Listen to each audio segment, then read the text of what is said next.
What's going on, Niner fam? It is Peter Lucas. Once again, I know I've been away for a little bit, but Merry Christmas to you and yours. And this is the Niner Fanatic Podcast.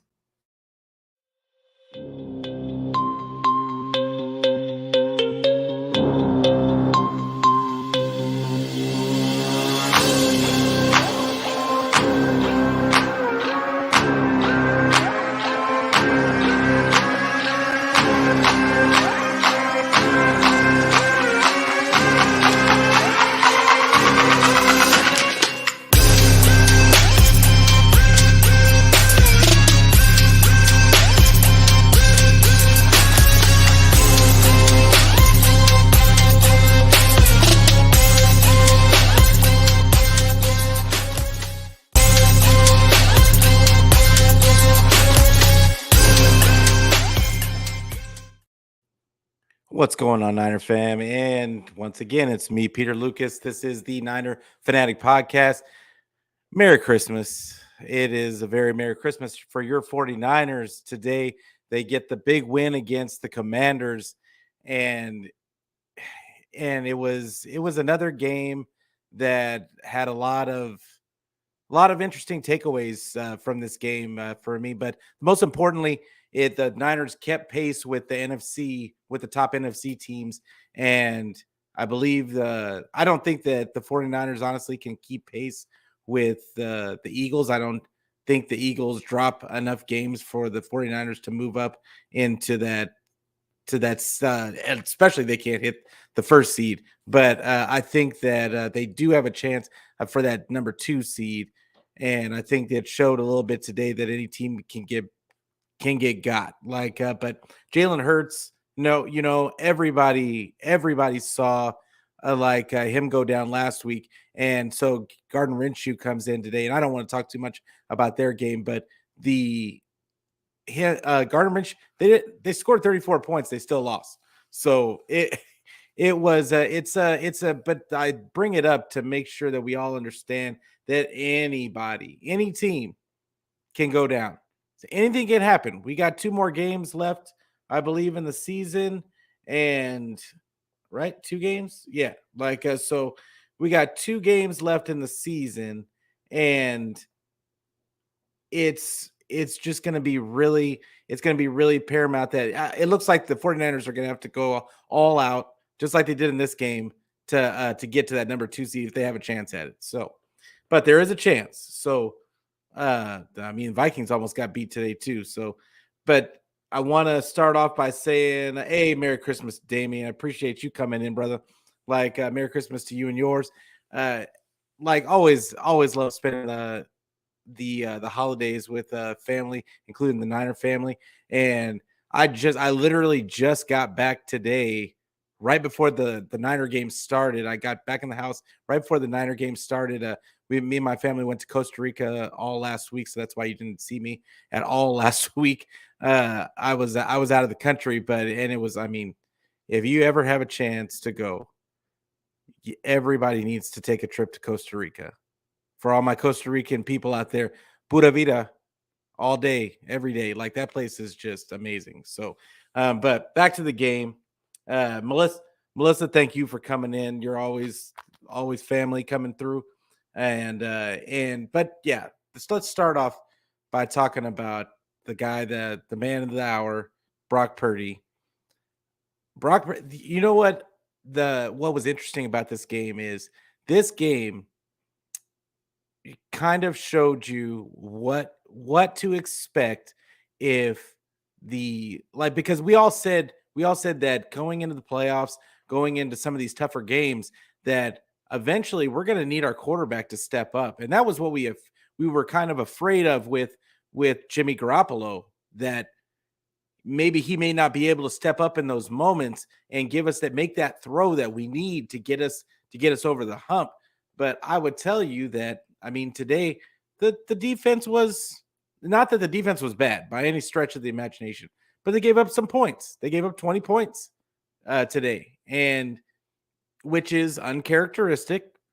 We didn't expect them to give up that amount of points, but we understand, all fans should understand that could happen. and they could make more point, and they can get even more points than that on any given Sunday against any pro defense. So, but what impressed me was that Washington Commanders had been over the last, like, I think the commentator said over the last 6 games or whatever, they had like the number 3 ranked defense in the league. And I think everybody saw it. Their defensive line is stacked. Josh Sweat and those that interior is crazy good. Like so it was impressive. Brock Purdy got touched up too. He got sacked 3 times in this game, but for him to come through and did what he did, like the interception that he got, it really wasn't his fault. Like, I mean, he hit it wasn't Ayuk, it was Jennings in stride, and I mean he just muffed it, and it somehow jumped in the air and they got the interception. But yeah, Purdy played well. Like, now he didn't play well in the first half. He was struggling a little bit, and I think you saw the injury. The injury got to. I think it was getting to him a little bit, and I think you saw that a little bit this whole game. That oblique injury, the rib injury. I think he had some added extra padding in his jersey, like under his jersey, and it's. I think it was affecting his accuracy like a little bit, but I mean that's if that's all I can complain about. I mean, the guy went 15 for 22, 230 something yards. But I also want to give a shout out to Ray McLeod. This our Niner fans have been unfair to Ray McLeod. A lot of people say that they don't necessarily see what the Niners invested in him, and I said when Debo went down that he may get some of those sweeps and carries that Debo sometimes get. Now, he's a lot smaller. He's a lot smaller than Debo. He's not Debo. But we saw it today on an end around. He's fast enough. He's got that burst to where it was beautifully blocked play. And he got out, he got around that corner, and that was a wrap. Like a 71-yard touchdown for Ray McLeod, and it was a great play by him. But Purdy had he made some plays out there that today that were just it's the accuracy of him hitting guys in stride. It's not how far he throws the ball, and that throw at the end of the game to Kittle. Like they went all out blitz, and he had them. Down the barrel of the gun. It was a pretty throw, and I almost thought that Kittle almost dropped it, but it was, great throw by and great read by Purdy on that one. And he had a couple that like that. And I think that is the difference. It's not so much that he gets so many yards and then he gets because I don't think he's thrown for, I think this was the most he's ever thrown for in a game in 235 yards. But the reality is that's all we needed. We just needed him to continue drives, because if you look at it, he had no run game support other than the Ray McLeod 71-yard touchdown. Christian McCaffrey had 14 or 15 carries for 45 yards or 46 yards. It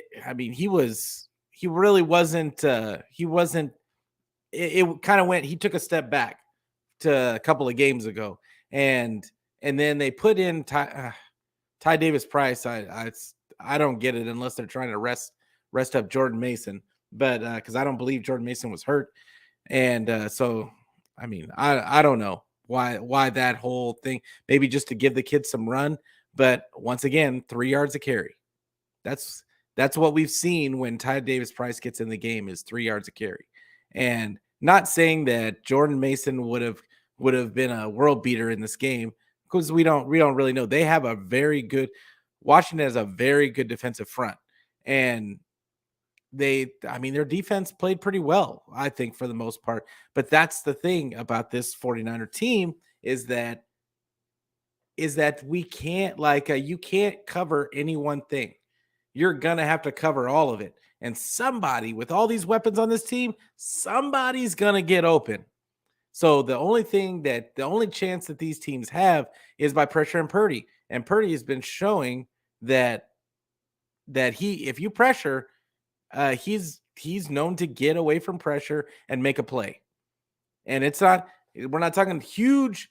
It's not always a huge play, but it's a play nonetheless. Like the George Kittle throw, the first touchdown.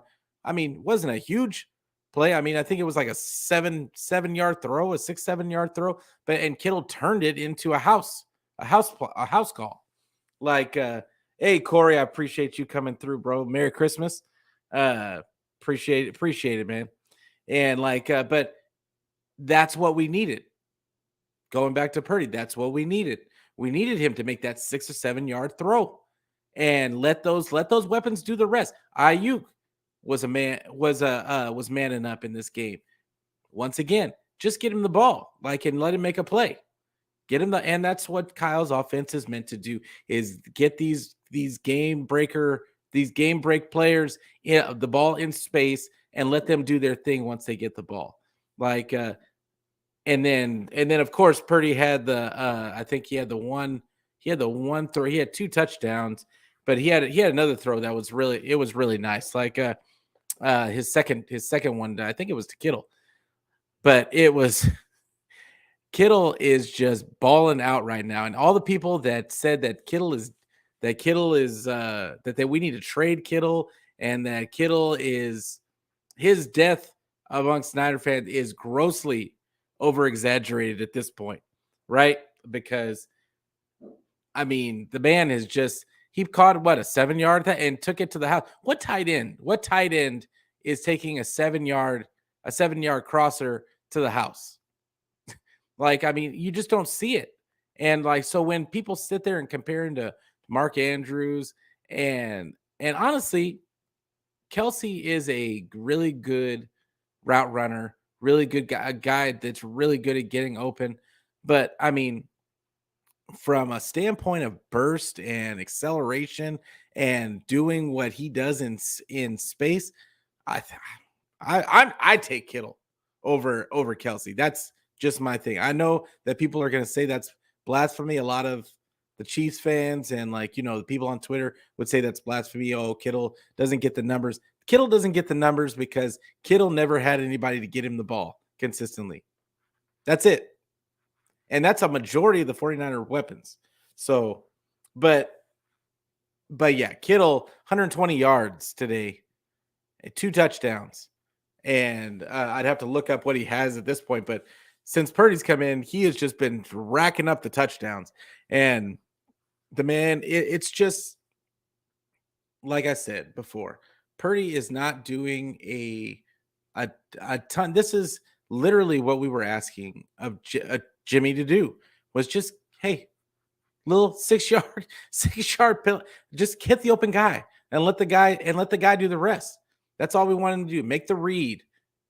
And that is what Purdy is excelling in, making the read, getting the guy, just getting the guy the ball in space, knowing where the guy's going, throwing the ball where the guy's gonna be, and not right on him or behind him or high across the middle to get him killed. Like, I mean, has anyone noticed that a lot of our guys haven't been getting dinged up like they were? I mean, other than, Debo, I get it, but I'm talking about the receivers and I mean, Kittle is thriving. Kittle is thriving. Ayuk is thriving. Even Juwan Jennings, I know he had the muff and he didn't have the greatest of games in this game, but but these receivers, I feel like you can see it in the huddle on TV that they really like this guy. And I love Purdy. I love Purdy to death. He is a game man. I want to call him a game manager with a twist. Because the kid, he's a great game manager, but then on top of it, he can make a play. He can make a play when he absolutely needs to. And he's such a small guy that you just worry every time he starts running, because he took a couple of shots in this game, and I'm just worried about him staying healthy, because I mean, oblique is nuts and a rib is nothing to mess with. So but yeah, it's running game didn't do so hot today.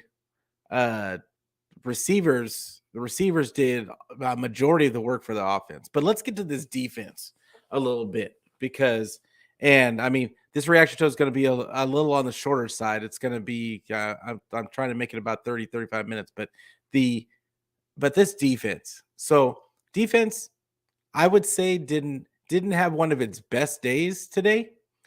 McLaurin got that long pass on Womack, and there was a couple. They left a couple of interceptions out on the field, and they could have really this game could have really been out of hand.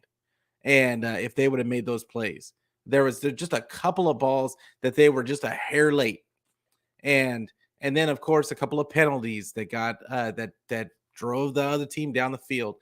But and then there was the other they shouldn't have had 20. They should have only ended up with I think they should have only ended up with 14, just because the one pass on the sideline that should have been called an interception. I think Kyle challenged it, or he was going to challenge it. I don't know why they didn't challenge it, because it was an interception. It was a crazy looking play because the ball went underneath the receiver. But yeah, it's really the defense, even when it's not playing up to their standard that we're used to seeing, they still were flying around. Fred Warner had like 13 tackles. Hafunga was flying around. He should have had a pick today. There was, I want to say he should have had probably a couple today. Jimmy Ward got a pick though, and which I don't know what's going on with Jimmy Ward. All of a sudden getting picks all over the place now, but it is what it is. I enjoy all of it, but it was Nick Bosa once again. Now they listed him getting 2 sacks. And in my mind, that would put him at 16 and a half, but they're saying he only has 15 and a half. So I don't know if they took away one of his sacks or what the case was. But I think he had 2 sacks in this game, because he had the one where he caused the fumble. But I mean, Bosa all game. I mean, this defensive line was in Heineke's face the whole game, and they ended up pulling Heineke. But the reality, I mean, if you really, I didn't even see a reason to pull Heineke unless he got hurt. I get it that he made a couple of mistakes, but I mean, he's going against the number 1 defense in the league. Like, what do you want from the kid? I mean, he had some ridiculous percentage today. He went 13 of 18. Now, granted, he had the pick and he had the fumble, but I mean, what do you expect from Carson Wentz when he goes out there? He was lucky not to. He should have had a pick, even though it was it would have been crazy looking interception. It really wasn't his fault. But he should have had one today. I mean, were you going to pull him because of that? I mean, he's going against Taylor Heineke was going against number 1 defense in the league. I mean, I think I didn't agree with that move at all. And I don't like to question the coaches that often, but Ron Rivera, that was a bad look in my estimation, just because your team is already reeling. You're barely in the wild card. You're 7-7 now. But you're barely in the wild. You're still in playoff contention, and you make a move like that just takes away all the confidence from your quarterback. So what? Now are you going to start Wentz? We've already seen that story. So I don't know what the purpose of that was. Because the game was already out. The game should have already been out of hand by that point. And if you think that you were going to bring in Carson Wentz to get a spark, I mean, that's just I'm sorry, that's idiotic if that's what you thought. But it was still, I think, even though it was kind of sloppy, it was a kind of sloppy game. Their defense is good too. So I expected, but it just goes to show once again the fireworks that is on the 49ers offense. The fact it was great to see that they could pick up the defense when the defense let a few scores go like that. The game never really got to a point to where you felt it was slipping away from them. It's just, and that is what we see the most out with Purdy since Purdy's been starting, is that the game never seems to be, you never get nervous. It's just crazy. it's the craziest feeling that I've had since I've been watching in the Shanahan era of football. It's the weirdest feeling to just have this feeling of calm, and that we know this offense is going to score points at this point. We just know it.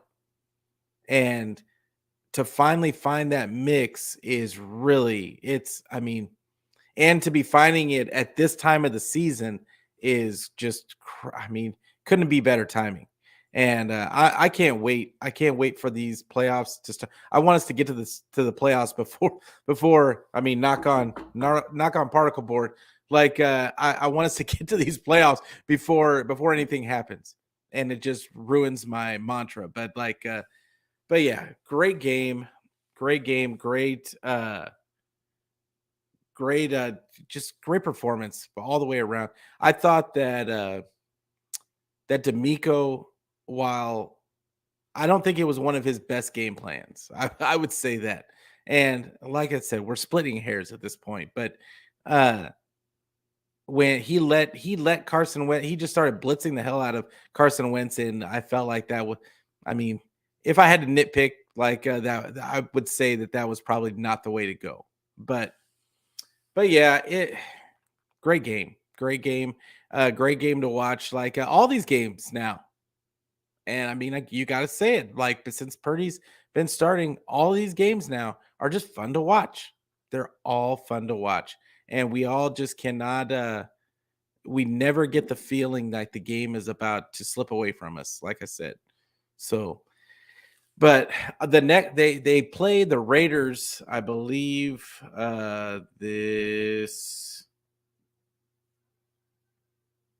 Where is it?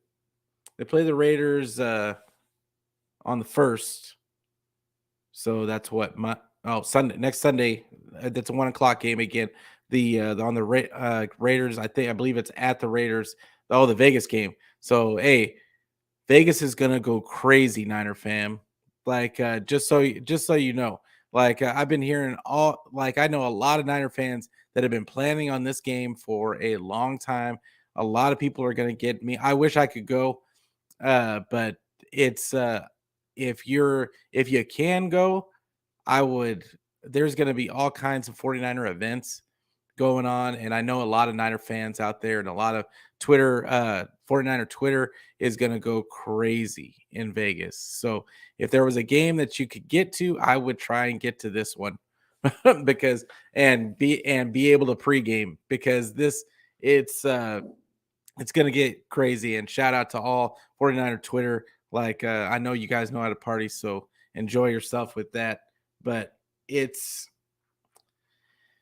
yeah, it was, I mean, I'm going to get more in depth with this game after I rewatch the game and start to look at and see who actually and see if there's anything that I see that could, that, that, that they probably could have done better. But right now, I mean, we're just enjoying the win, enjoying the vibes. Like it's, I'm still coming down off my Costa Rica trip. I'll be honest. Like that was such a great trip. Like and like I said before, if you get a chance to go to Costa Rica, Tamarindo, uh, and I can't even think of the name of the waterfall right now. Like that we went to, but it's, and I'll be posting some pictures on my Twitter and Facebook. But it's it was beautiful. It's a beautiful country, beautiful people. Like, I mean, greatest time I think I've ever had on a trip. This is my first time out of the country too. So, but but yeah, great time. Like, but it was great to come back to the States today, get home and turn on. The first thing I do is turn on the Niner game and watch this performance. I mean, like I said, slow start in the beginning, but they really put their foot on the gas pedal in the second half, and that was, I mean, this team is so explosive. And people that thought that just because went down, that our offense was going to go somewhere. I just we've been Niner fans have been saying it all year.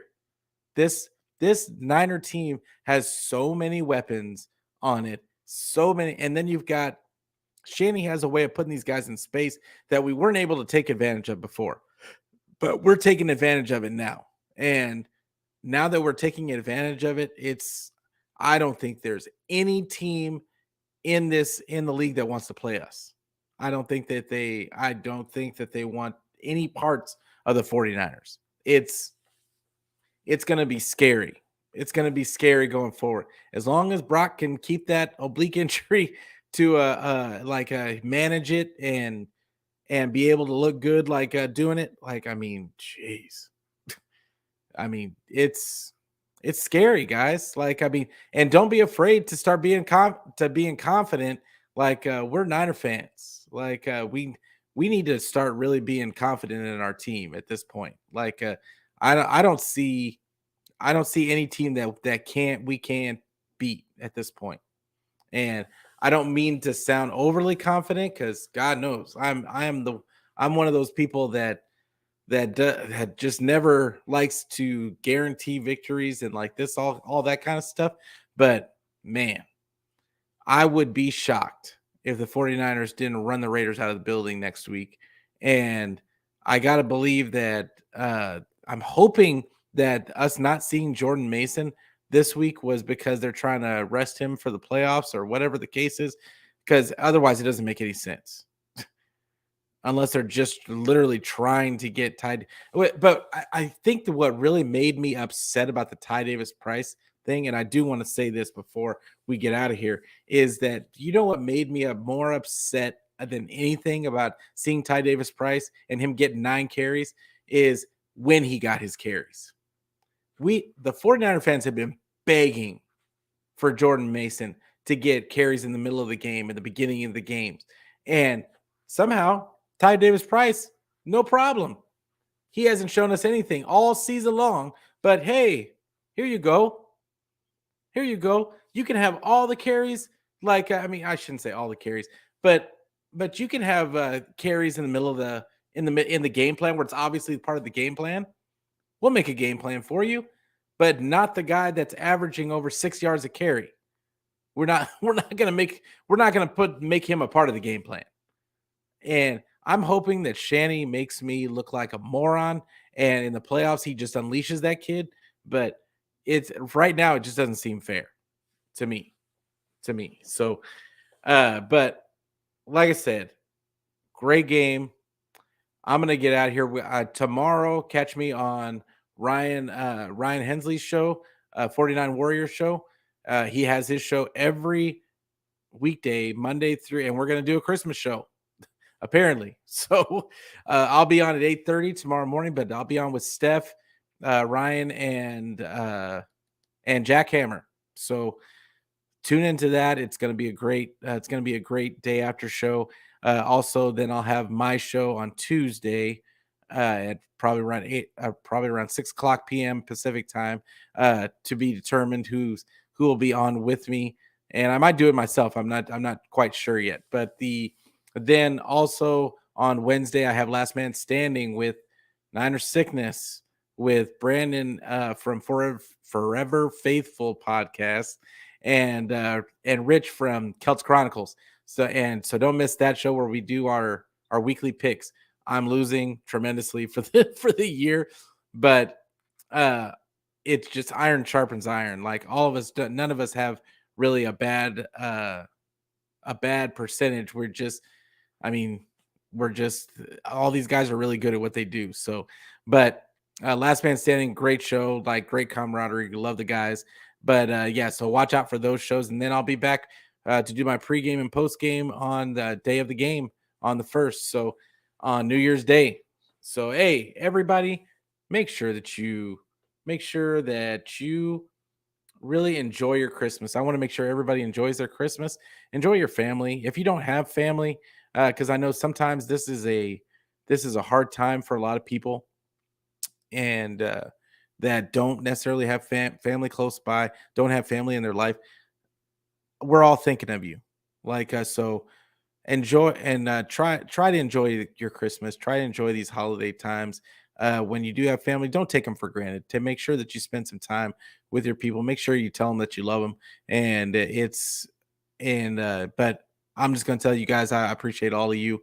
This last family trip really made me it gave me a little bit of perspective. And yeah, like just make sure that you guys treat your people close to you right. So, but with that being said, Merry Christmas, everybody, and another Niner victory.